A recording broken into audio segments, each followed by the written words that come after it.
Good on you. Speaker. Call the honourable member, Sam Lotu-Iiga. Thank you, Mr. Speaker. Mr. Speaker, it's a pleasure to take this short call on this, the first reading of the Depleted Uranium Prohibition Bill. And, sir, let me state up front, first time I was speaking on a bill in this House where I've opposed a bill.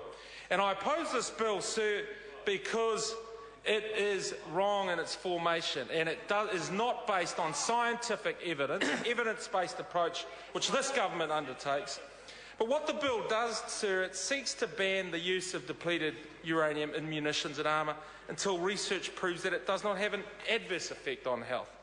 And we on this side actually support continued monitoring and research into the effects of depleted uranium, but we will not take it further action without clear scientific evidence. And this stance is supported, as my honourable colleague, the Honourable Tau Henare, has said, it's supported by recommendations of the 2001 report by the World Health Organisation and the 2010 submission to the United Nations by the International Atomic Energy Agency. And a number of evaluations of the environment and health impact of depleted uranium munitions have been performed.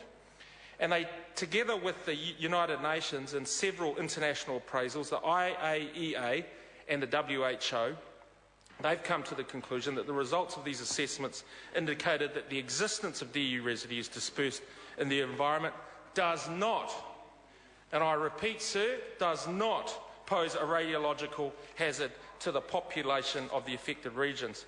Sir, we oppose this bill, and it's another clear example that the Labor government is legislating and creating problems rather than legislating to fix problems like this national government.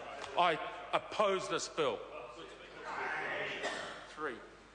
Just before I call the honourable member, just about the use of electronic devices in the chamber, can I advise members that the rules relating to the use of electronic devices in the chamber have been relaxed in recent years.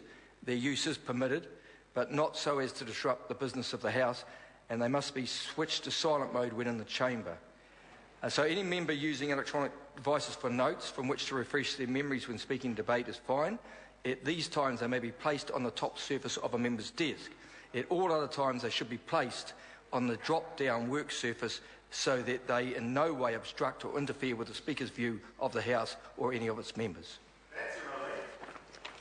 Mr. Speaker. I call the